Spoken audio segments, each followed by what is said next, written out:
tied him to the stake and then burned him alive. The relief the alcohol had offered had vanished entirely. The lantern's light somehow seemed dimmer, and windows were black. Cindy shifted uncomfortably, and the other two looked around nervously. Even Tommy felt the atmosphere shift drastically. He could feel the fear creeping back into his chest. His chest was getting tight and hard to breathe again. The darkness had grown so dense they could feel it pressing in on them. They pulled up their sleeping bags a bit, as the chill began to pierce their thick clothes. He had become lost in his own story. There was no stopping without finishing what he started. Tommy took on a darker tone as he persisted. The town was restless after they had sentenced the boogeyman to his fate. Following his death, children of the town would go missing without a trace, never to be found, and it was always believed that the children were taken by the spirit of the boogeyman. This was, in part, because of the many shrines that were still present on the borders of the farm, and also because of the events that had preceded the boogeyman's death. The townsfolk avoided the farm as much as possible and taught their children that it was cursed land. For 40 years after the last of the disappearances, the farm was left alone. Until one summer, a group of 4 kids, much like our group, decided to adventure into this house, to prove the legends were fake, and face the supposed curse that their elders had been so convinced of. They had entered the house as the sun was setting. They were so convinced that the legends were false, that they were willing to stay the night. As night overcame the house, they began to search the house. When the night had finally settled, and the house had grown as dark as it could, they were shocked by the sound of a sudden voice, echoing through the whole house. "I've got you where I want you, and now I'm going to eat you." "Tommy, I really don't want to hear this, can you stop?" begged Cindy. He could tell fear had regained its grip on his friends, but still was unable to stop his story. He couldn't understand why, but he had to finish. Again, Tommy persisted, "Stop being a wuss, Cindy." The kids were terrified by the voice and cried out, "Who's there?" There was no response, only the dark house. They began to move further into the house, looking left, right, and all over for anyone who could be responsible for the words they had heard. They had come to the top of the stairs when they heard it again, but this time it was clearly from the bottom of the stairs. "I got you where I want you, and now, I'm going to eat you." They were shaking in fear, terrorized by the voice that was taunting them. They mustered up their courage, thinking it had to be someone pulling a prank on them. Plenty of their friends knew they were going to brave the house. They went to the door at the bottom of the stairs where they thought the voice had come from. "I got you where I want you, and now, I'm going to eat you." The voice had been just behind the door, and somehow seemed even more sinister than it had ever been before. Mark had a look of vague disbelief, while Charles had settled deep into his sleeping bag. Cindy had all but disappeared into her sleeping bag and scooted herself as close to Mark as she could without actually crawling into his lap. Tommy felt some satisfaction but was also struggling with his storytelling. He was reeling them in deep and he knew it. It was like he had lost all control and someone was telling the story through him. The wind pressed against the house and whistled gently through gaps in the windows and front door. Leaves were gently pushed across the floor, making soft scraping sounds. He allowed a brief moment for suspense and then continued his story. The kids pushed the door open slowly, with shaking hands. The room was empty except for a dining table and a chair. A single candle ignited on the table, revealing a grotesque figure sitting in the chair. His face was rotted skin, but taut and bruised. His eye sockets deep and dark with pure white eyes staring into the void. He raised his hand to his face and brought his long skinny skeletal finger to his face. On the very tip of his finger, a horrid, large and very green booger. "I got you where I want you, and now I'm going to eat you." With that the boogeyman gobbled up his booger with excitement. The kids ran in terror. The sight of the boogeyman eating his booger terrified them so much that every time they saw a booger, they were scared speechless. "You stupid son of a," squealed Cindy. You had me going so good there," Mark retorted, smiling but slightly dumbfounded. Charles said nothing, but began a silent giggle fit as he buried his face into his sleeping bag. Tommy felt the air lighten a bit, Completely satisfied with the results of his story, he thoroughly enjoyed himself while his friends laughed it off. The lack of control he felt had disappeared, and he felt his buzz more prominently than before. They were back to a group of friends camping out, enjoying the company of each other. Then he heard something he did not expect. Mixed within the laughter of his friends, there was a harsh rasp of the leaves, that almost matched the laughter of the others, like something else was laughing along with them. Tommy's heart jolted, as a chill shot straight through to his bones. He could feel goosebumps rise across his arms, legs and neck all at once. "Did you guys hear that?"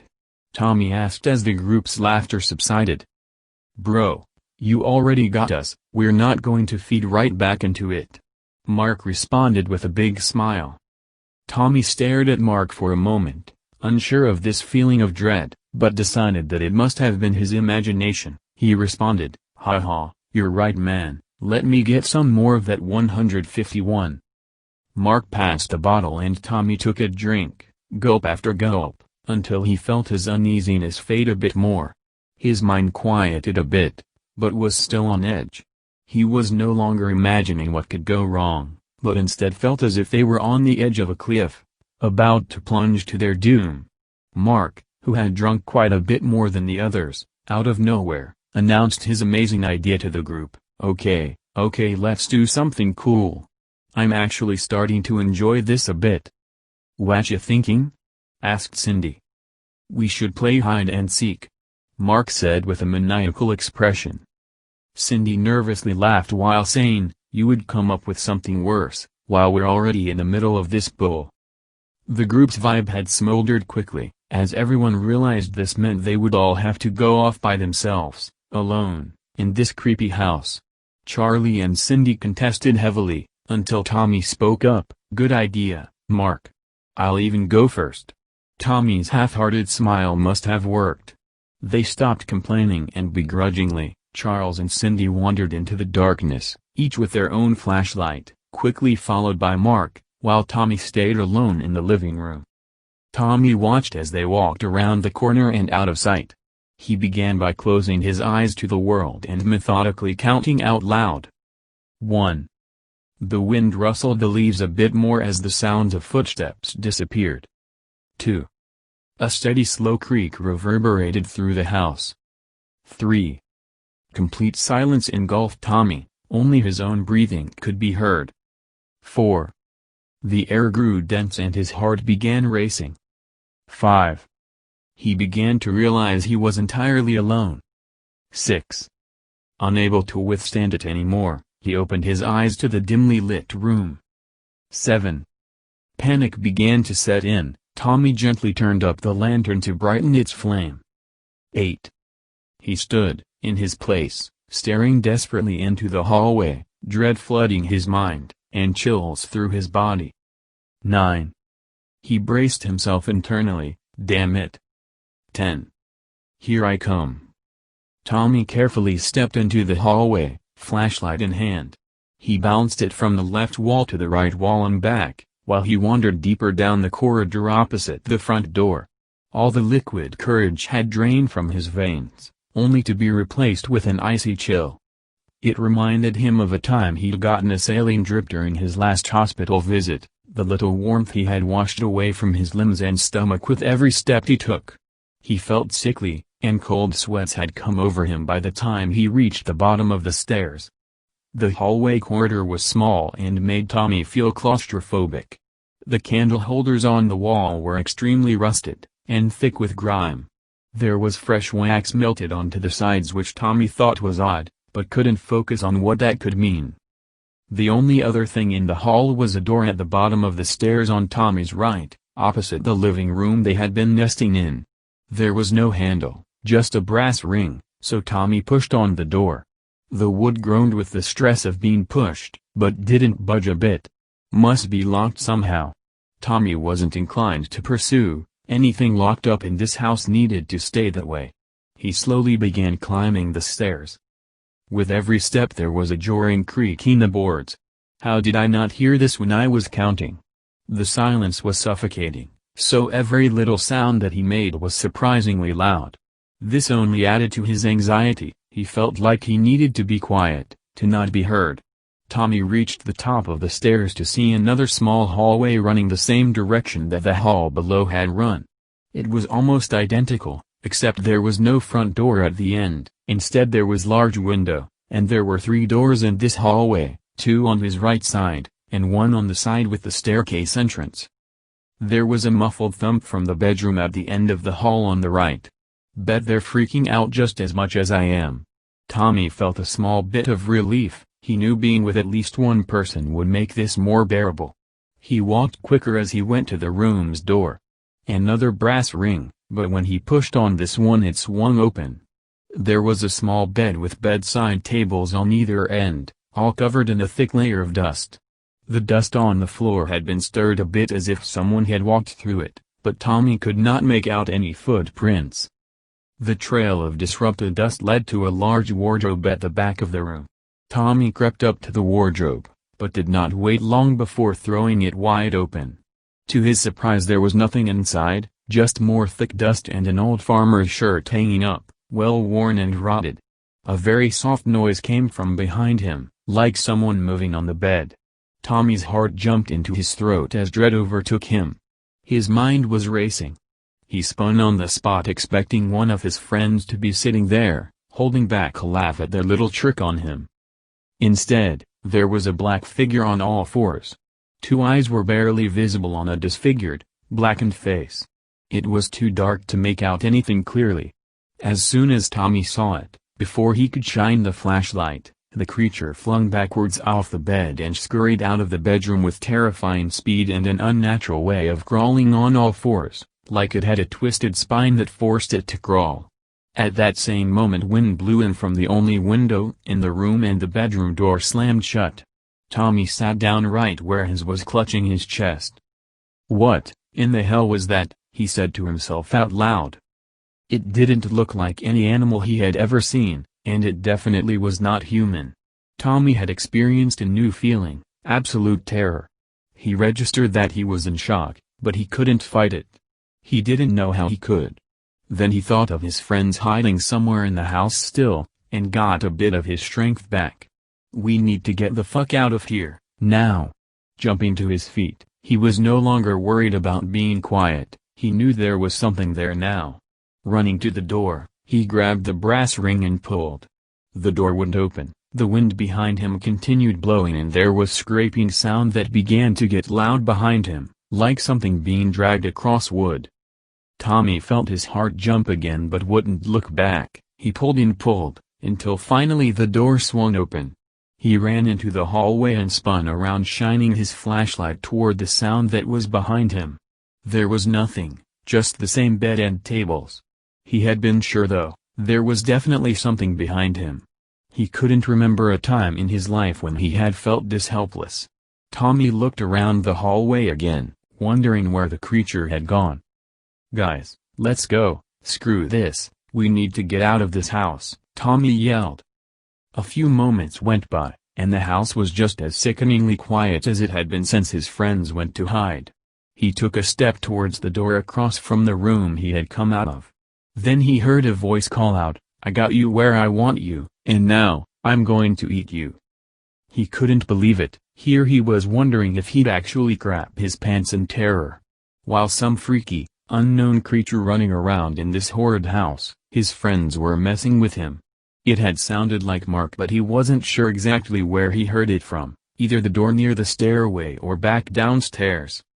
"Mark, let's go man, this isn't funny. No more games, come on guys," he cried out. Tommy could hear his voice shake with every word. They must be having a blast with this. He came to the door by the stairway.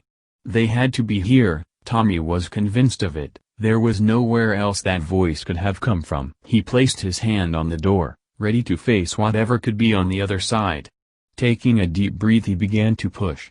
Again, the voice called out to him, "I got you where I want you, and now, I'm going to eat you." Tommy had frozen in his spot. The voice was coming from the stairway, but it seemed like it was also coming from everywhere in the house. Ignoring the heavy pressure on his chest, he turned back towards the stairway and approached the stairs. I got you where I want you, and now, I'm going to eat you." The voice rang out again, crisper, definitely from the bottom of the stairs. The room at the bottom, it had to be. They must have put something in front of the door to keep me out, Tommy thought. He descended the stairs carefully, with every step creaking again as he climbed down. As he reached the door, he looked down the hall and saw the front door. The light from the lantern in the living room had all but burnt out. Suddenly, he had this strong urge to run. The door was right there. He didn't know where the creature had gone, but he was sure he could get away.